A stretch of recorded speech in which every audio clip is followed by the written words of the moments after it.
दोस्तों, कहते हैं ना, जब वक्त बदलता है तो हालात भी बदल जाते हैं। आज यही बात जापान पर बिल्कुल फिट बैठती है।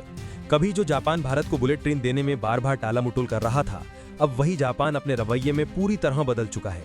पहले तारीखें बढ़ी, लागत बढ़ी और भारत इंतजार करता रहा, लेकिन अब जापान खुद भारत को बुलेट ट्रेन फ्री में देने जा रहा है, वो भी बिना एक पैसा लिए। खबर के मुताबिक Japan Mumbai Ahmedabad bullet train project के लिए अपनी E5 और E3 सीरीज की ट्रेनें भारत को गिफ्ट के तौर पर देने वाला है। ये वही ट्रेनें हैं जो जापान की प्रसिद्ध शिनकानसेन तकनीक से बनी हैं और दुनिया की सबसे तेज और भरोसेमंद ट्रेनों में गिनी जाती हैं। हाल ही में केंद्रीय मंत्री अश्विनी वैष्णव और जापान के मंत्री हिरोमासा नाकानो ने खुद भारत आकर इस प्रोजेक्ट की प्रगति का जायजा लिया। ये साफ इशारा है कि जापान अब भारत के साथ अपने रिश्तों को और मजबूत करना चाहता है। लेकिन सवाल उठता है, जो जापान पहले बहाने बना रहा था, वो अचानक इतनी दरियादिली क्यों दिखा रहा है? क्या जापान सच में भारत का सच्चा साथी बन गया है या इसके पीछे कोई रणनीतिक चाल है? असल में जो ट्रेनें जापान भारत को गिफ्ट में देने जा रहा है, वे यात्रियों के लिए नहीं बल्कि टेस्टिंग और इंस्पेक्शन के लिए दी जा रही हैं। इन बुलेट ट्रेनों से ये जांच होगी कि भारत के गर्म, नमी भरे और धूल भरे मौसम में ट्रेनें कैसे प्रदर्शन करती हैं। साथ ही इनके जरिए ट्रैक, सिग्नलिंग और सेफ्टी सिस्टम्स की गुणवत्ता की भी जांच होगी, ताकि जब वास्तविक ट्रेनें आएं तो कोई तकनीकी समस्या ना हो। सरल शब्दों में कहें तो ये ट्रेनें एक तरह से टेस्टिंग टूल्स हैं, ना कि सेवाओं के लिए तैयार ट्रेनें। अब सवाल उठता है कि जापान आखिर ऐसा क्यों कर रहा है? जवाब है भारत का आत्मनिर्भरता की दिशा में तेजी से बढ़ना।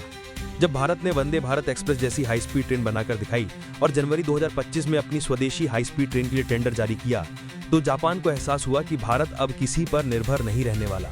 जापान को यह डर सताने लगा कि अगर भारत ने खुद की बुलेट ट्रेनें बना ली तो उसकी टेक्नोलॉजी और मार्केट दोनों हाथ से निकल जाएंगे। इसलिए उसने जल्दी ये फैसला लिया कि भारत को फ्री ट्रेनें दी जाएं, ताकि भारत जापान की टेक्नोलॉजी से जुड़ा रहे और उसी पर निर्भर बना रहे। यानी जापान का ये कदम कूटनीतिक और व्यावसायिक रणनीति दोनों का मिश्रण है, कोई दान नहीं। हालांकि प्रोजेक्ट की देरी में भारत की ओर से भी कुछ चुनौतियां रहीं। बुलेट ट्रेन कॉरिडोर के लिए जमीन अधिग्रहण मुश्किल रहा, खासकर महाराष्ट्र और गुजरात में, जहां कई किसानों ने अपनी जमीन देने से इनकार कर दिया। लागत भी लगातार बढ़ती चली गई। जो प्रोजेक्ट शुरू में 1.08 लाख करोड़ रुपए का था, वो अब 1.5 लाख करोड़ से ऊपर पहुंच गया। इसके बावजूद भारत ने इस पूरे प्रोजेक्ट पर अपना नियंत्रण कायम रखा और जापान को बार बार समयबद्धता की याद दिलाता रहा। भारत ने साफ संकेत दिया कि अगर आगे देरी हुई तो वो खुद अपनी हाई स्पीड ट्रेन चलाएगा।